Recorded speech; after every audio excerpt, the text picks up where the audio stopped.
Hello everyone, this is Ruari Williamson from the Everything Geek podcast, and in this video I'll be doing my haul from Dublin Comic Con, which took place over the weekend, the third year this convention has been on. Interestingly though, actually this was, I believe, the first time I only went for one day to the convention. I believe both of its first 2 years I went both days. It's growing in strength and strength. Really impressive. A variety of guests, that's for sure. This year, I did actually think that for this year I would only go one day because it's a great convention. Don't get me wrong, and I'm enjoying seeing it get bigger and bigger and just better as well in some ways.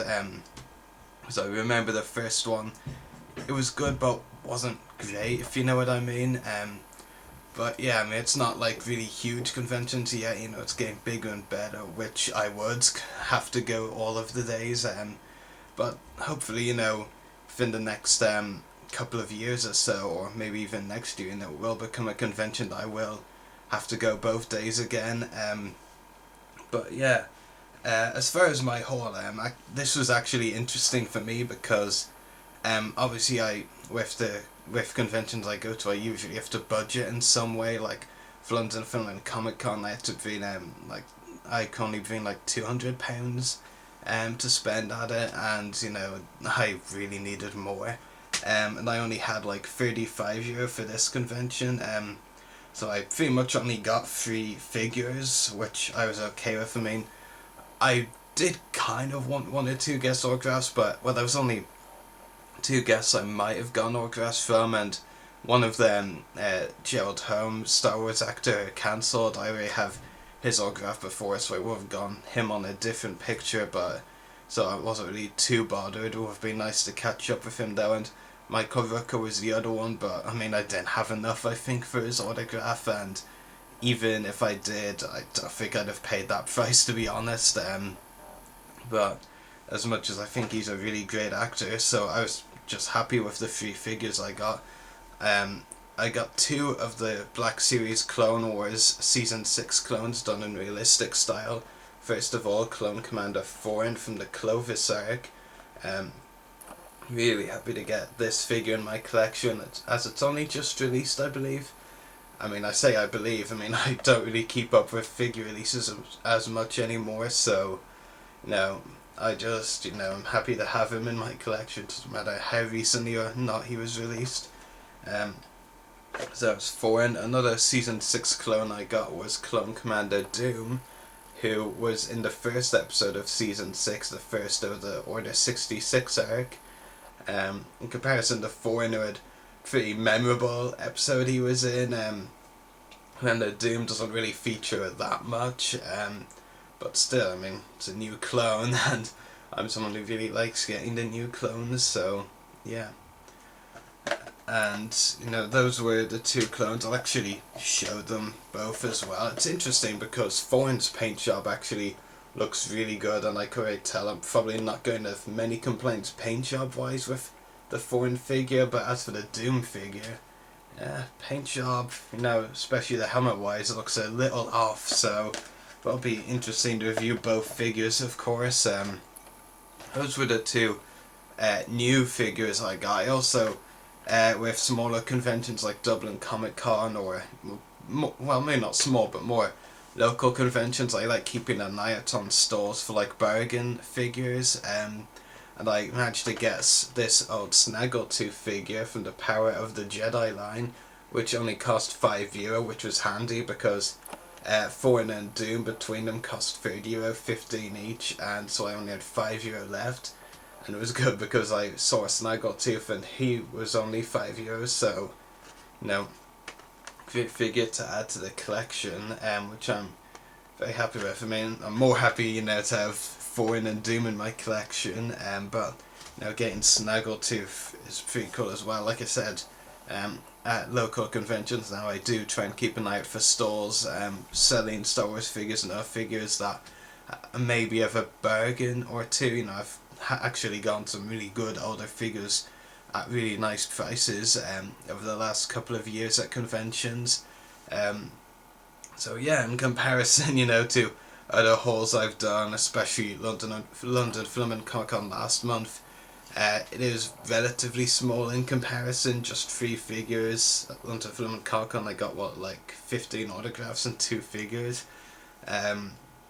That is a much bigger show in comparison. Like I said, autograph wise, I didn't really want to get anyone, like, well, Michael Rooker aside, and I wasn't going to pay that much, as I said, and I didn't even have enough, I think, anyway. So yeah, that's it as far as the haul goes.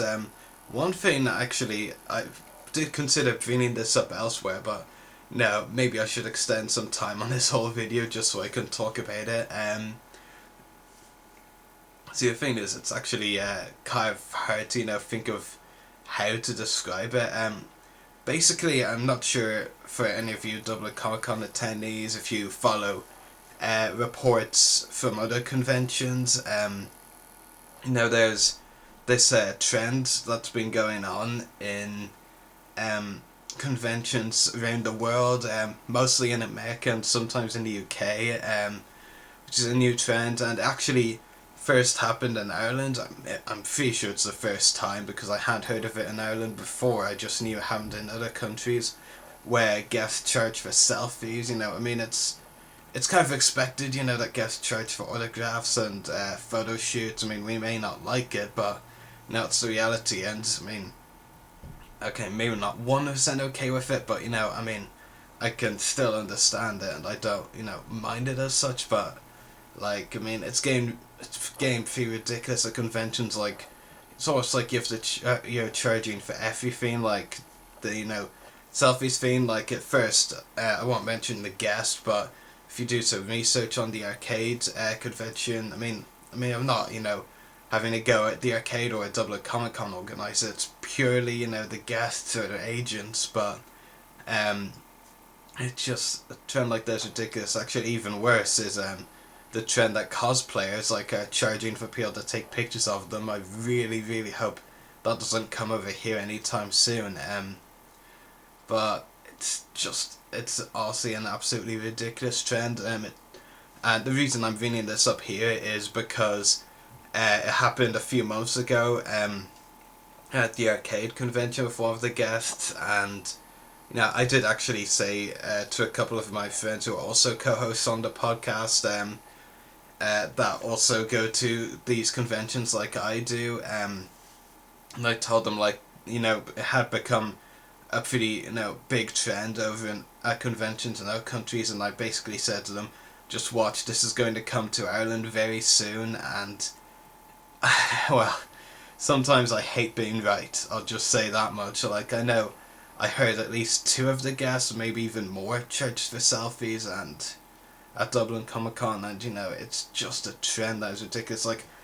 I'm gonna sound like an absolutely old fart here, and that's awkward because I'm not that old. In fact, I haven't shaved, so I actually look older than I am, so that's awkward. But I'm one of the guys who's been doing conventions for 4 years. That doesn't actually sound that long. I've been going since 2011, and I'm still one of the guys who I don't hate photo shoots. I understand the purpose of them and why people might like them, but I can never see myself doing a photo shoot for a long time. And now we've got things like selfies also, people charging for them. It's just absolutely ridiculous. And the worst thing is, this is the worst thing, I actually complain about things and I don't do them. I'm very final on that. Some people complain about them and yet do it anyway, just pay for it. I've heard people complain about autograph prices, they pay for them anyway. I've heard people complain about photo shoots, they do them anyway. And it's a fear of these selfies as well, charging for selfies. As long as people actually pay the guests for them, they're going to actually keep charging for selfies, which is actually the kind of sad reality which a lot of people don't seem to realise. I've talked to at least a couple of people who I think had selfies taken with guests where they paid the guests for the selfies, and their excuses is that the guests are really nice anyway. Well, I've met a lot of nice guests who don't charge for selfies. They could be the nicest guys in the world, or gals, and it just doesn't make a difference. You know, they can be really nice without charging for selfies. Like, just a pitiful excuse in all honesty. But now that's one trend I want to highlight. Like I said, not the fault of Dublin Comic Con or the arcade. Like I mentioned, it was, I think, the first convention where a guest did that. But it really is just a sickening trend. Like, it just makes you wonder what else people are gonna, you know, be charged for in the future, if you're even getting charged for selfies now. Yeah, so sorry to end on a negative note. I'll just show you the figures again, just to end on a positive.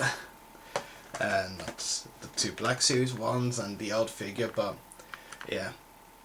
Something I'll probably do a lot more about in writing, like when we have our podcast website up, I'll probably have a long article just on the subject of you know, charging for selfies, because it's honestly pretty ridiculous. As I said, autographs, photo shoots, understandable. I know some people don't like paying for them, but you can kind of understand why you're being charged for them. But selfies, that's just, it's not even a step too far. Like, it's way past one step too far. Kind of sucks the joy of conventions as well. Well, the other trend I mentioned, cosplayers asking for money in exchange for pictures, that really sucks the fun out of conventions. But yeah, just something I want to bring up. But in any case, Dublin Comic Con was great. I mean, I didn't even meet any of the guests, so, you know, I can't really, you know, complain about any particular guest charging for selfies. I just saw reports that a couple did, and, you know, as someone who goes to a lot of conventions, it does, you know, I was going to say worry, but it more irritates me than anything else. So yeah, anyway, I hope you've enjoyed this whole video, so thank you for watching.